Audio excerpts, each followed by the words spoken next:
And we are learning to remember things worth remembering, learning to remember things worth remembering, learning to remember things worth remembering, everyday knowledge for you. And we are learning to remember things worth remembering, learning to remember things worth remembering, learning to remember things worth remembering, everyday knowledge for you. Everyday knowledge, EDK. What are we doing with knowledge today? Yes, we are. What do I need the room to be? Or what do I need you to be? Yes, we're going to start off with some science.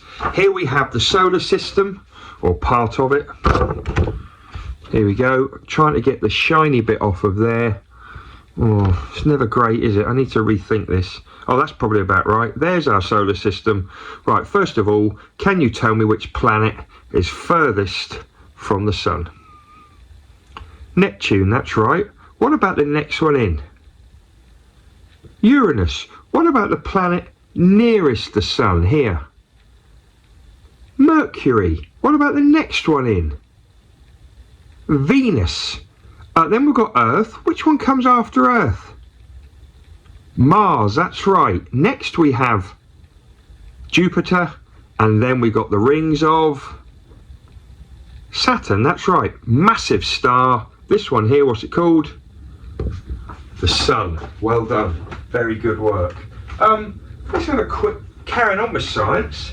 Let's do a few elements of the periodic table. Remember, scientists hundreds of years ago started to discover the elements. An element is the smallest part of everything around us. Everything around us made of elements, and the smallest part of that, when you break them all down into their smallest teeny bits, and some clever scientists discovered them all, put them into the periodic table. In fact, let's just stick it there. Do you remember that? Yeah, periodic table. Anyway, I'm going to show you some of the chemical elements in it. You're going to tell me what they are. What's this one, please? That's iron. What about this one? That's mercury. What about this one? Sodium. What about this one? These are tricky, these ones. Potassium. And this one, please. Ooh. Lead. That's some really tough. I don't know why I made that so tough. Okay, finally, big thinker. We did this ages ago. It's one of my favourites. Here I have some numbers. They're all about measurements. They could link to length. They could link to time. They could link to capacity. They could link to mass, or how heavy things are. So they're all numbers to do with measurement. Pause the vid. Talk amongst yourselves about what they could be. What could they stand? So, for example, if there's number 7 on there, you could say 7 days in a week. If there was a number 100 in there, you could say there are 100 centimetres in a metre. Anyway, what do you think he's linked to? Off you go. Okay, there's more than one answer. This is what I was going for. I was going for 1,000 years in a millennium.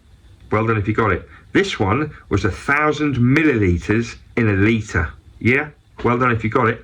This one was 10 millimetres in a centimetre, 52 weeks in a year, and 1.6 kilometres in a mile.